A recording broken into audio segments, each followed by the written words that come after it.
दादी की ममता और गांव की छाया। गांव की कच्ची पगडंडी पर हल्का कुहासा छाया था। पेड़ों से छनती सूरज की किरणें जैसे धरती को सांत्वना दे रही थीं। कोयलों की कूक और दूर से आती बैलगाड़ी की चरचराहट ने सुबह का संकेत दिया था। गांव के एक छोर पर एक पुराना लेकिन साफ सुथरा घर था। मिट्टी की दीवारें, ऊपर खपरेल की छत, आंगन में तुलसी का चौरा और उसकी देखभाल करती एक झुकी कमर वाली वृद्धा दादी।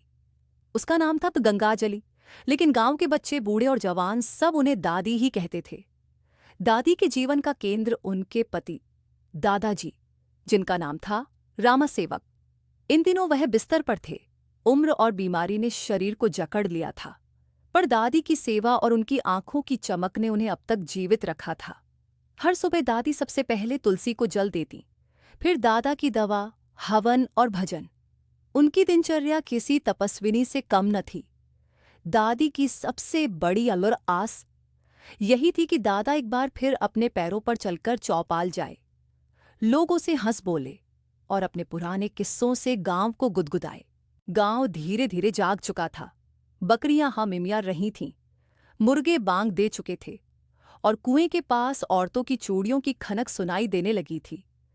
हर कोई अपने अपने काम में जुटा था, लेकिन दादी का मन एक ही जगह अटका था, दादा की खाट के पास। दादी ने जैसे ही दादा को हलचल करते देखा, वह दौड़ी दौड़ी उनके पास आई। राम सेवक जी, आंखें खोलिए, देखिए सूरज सिर पर आ गया है। आज तो आपकी तबीयत कुछ ठीक लग रही है। उसने हौले से दादा की हथेली सहलाई। दादा की आंखों में थकी हुई सी चमक थी, जैसे भीतर से कुछ कहना चाह रहे हों, लेकिन थक कर रह जाते हों। गंगा, पानी, बस यही दो शब्द निकले। दादी ने तुरंत मटके से ठंडा जल लाकर तांबे के गिलास में दिया। दादा ने धीरे धीरे कुछ घूंट पिए और फिर आंखें मूंद लीं। दादी की आंखें भर आईं, पर चेहरे पर मुस्कान थी, जैसे किसी माँ ने बच्चे को पहली बार मुस्कुराते देखा हो। उसी समय बाहर से आवाज आई, दादी। छोटू था, पास की बस्ती का 8 साल का बच्चा। हाथ में आम की गुठली थी, मुंह चिपचिपा और आंखों में चमक। दादी, आज आपने भजन नहीं सुनाया। दादी मुस्कुराईं।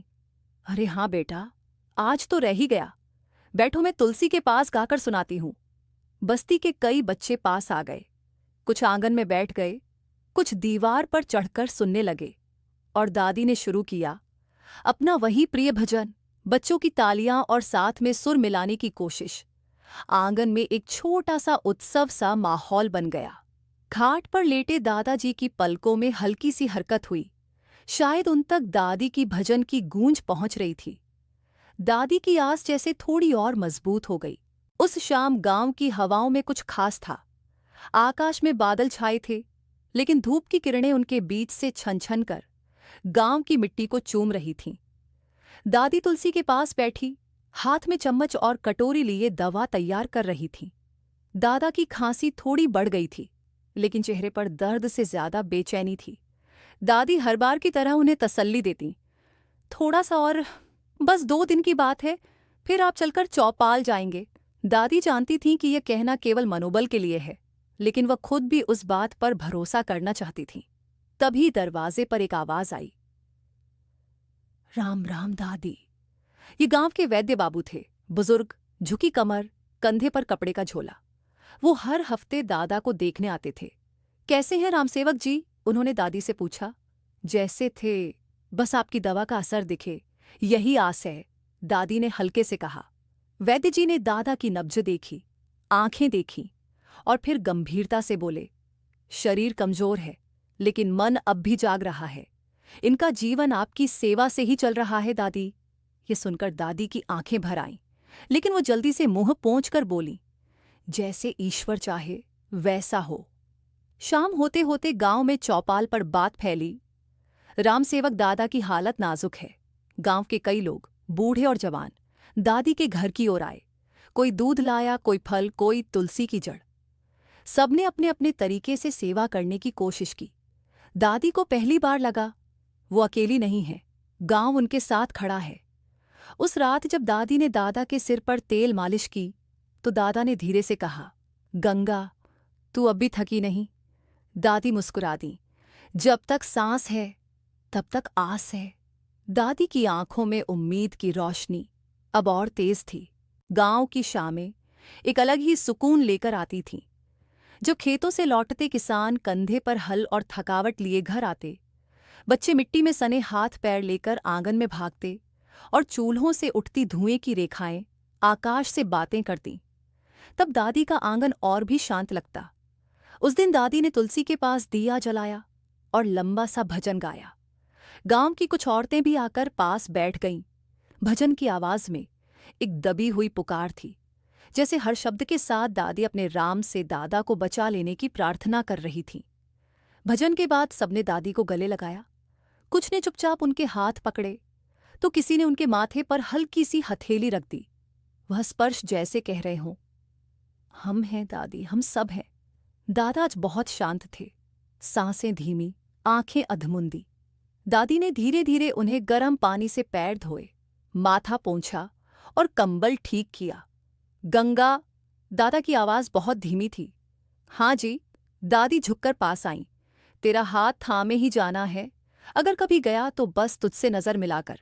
दादी का गला भर आया, लेकिन उन्होंने खुद को संभाला। मैं हूं, यहीं हूं। जब तक तुम हो, मैं भी हूं, और जब नहीं रहोगे तब भी रहूंगी, तुम्हारे नाम के साथ। उस रात दादी ने पहली बार अपने आंगन में चुप्पी से लंबी बात की। वह देर तक आसमान को निहारती रहीं। हर तारा जैसे उनके जीवन की कोई स्मृति था, विवाह, संघर्ष, प्रेम, सेवा। लेकिन उनकी आस अब भी अडिग थी। राम सेवक जी फिर चलेंगे, फिर से चौपाल पर बैठेंगे। अगली सुबह हल्की सी ठंडक लिए आई। सावन का महीना था। बादल उमड़ घुमड़ कर आकाश में घूमते फिर रहे थे। दादी ने आंगन में झाड़ू लगाई, तुलसी को जल दिया और वहीं पुराना पीतल का लोटा दवा के लिए भरकर रखा। दादा आज भी चुप थे। आंखें खोलते तो बस एकटक छत को निहारते रहते। पर दादी के मन में आज कुछ और चल रहा था, एक पुरानी याद जो रात भर उनके सपने में घूमती रही थी। राम सेवक जी, दादी ने धीमे स्वर में कहा, याद है हमारी पहली बरसात, जब तुम्हारे कंधे पर बैठकर मैं कच्चे रास्ते से ससुराल आई थी। दादा की आंखों में हल्की सी हलचल हुई, जैसे किसी भूली तस्वीर पर धूल हटाई जा रही हो। तुमने कहा था, जब तक जिंदगी है बारिश में भीगने दूंगा, पर आंखें कभी नम ना होने दूंगा। एक हल्की सी मुस्कान दादा के होंठों पर आई। दादी ने महसूस किया, यादों की छाया भी जीवन में गर्माहट ला सकती है। उसी समय बाहर से कंचन आई, पास की लड़की जो हर दिन दादी की मदद कर जाती थी। दादी, आज आटा पिसवा दूं? उसने पूछा। हाँ बेटी, और आते हुए मंदिर से गंगा जल भी लेते आना। गंगा जल? कंचन चौंकी। दादी ने मुस्कुराकर कहा, वो राम सेवक जी को जीवन देने वाला जल नहीं, मेरी आस को ताज़ा रखने वाला जल है। दादी अब अपने हर काम में आस्था और उम्मीद को शामिल करने लगी थीं। वो जानती थीं, शरीर कितना भी थक जाए, आत्मा जब तक जागती है, जीवन चलता है। उस दिन शाम को जब दादा ने दादी का हाथ पकड़कर थोड़ा सा उठने की कोशिश की, तो दादी की आंखें भर आईं। वह दौड़कर उन्हें सहारा देने लगी। देखा, मेरी आस झूठी नहीं थी, उन्होंने मन ही मन कहा। दादी का आंगन अब पहले से थोड़ा बदल चुका था। तुलसी का पौधा और हरा हो गया था। खाट के पास अब एक छोटी मेज रखी गई थी, जिस पर दवाइयां, गंगाजल और रामायण रखी होती थी। दादी हर दिन कुछ पन्ने जोर से पढ़ती, ताकि दादा सुन सके, और जब दादा की आंखें बंद रहती तो दादी उन्हें दबी आवाज में कहानी सुनाया करती, कभी उनके बचपन की, कभी गांव की, और कभी उन दिनों की जब वो दोनों एक ही साइकिल पर बैठकर मेलों में जाया करते थे।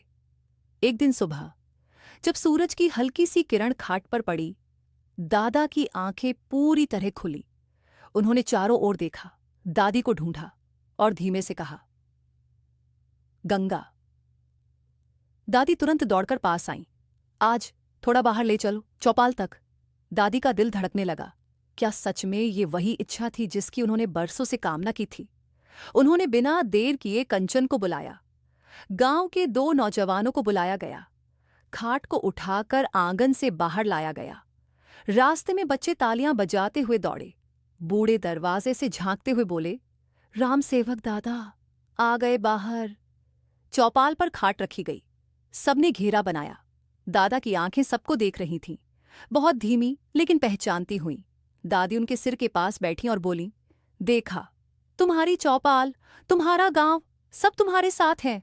दादा ने उनका हाथ थामा और धीमे से मुस्कुराए। वो दोपहर बहुत शांत थी, न हवा न शोर, बस एक लंबी सांस का गीत जो पूरे गांव में फैला था। उस शाम दादा ने दादी की गोद में सिर रखा और फिर दोबारा आंखें नहीं खोली। गांव में कोई रोया नहीं, कोई चीखा नहीं, बस हर दिल से एक स्वर निकला। दादी की आस पूरी हो गई। दादी ने दादा की खाट को फिर से तुलसी के पास रखा। अब वह अकेली थी, लेकिन नहीं थी, क्योंकि उनके पास टाइगर स्मृतियां आरी ज्ञान ज्ञाच्या इन सेवा की और इस आस्था में थी। और अब वह हर दिन तुलसी को जल देते हुए बस इतना कहती, चलो रामसेवक जी, आज की कहानी शुरू करें।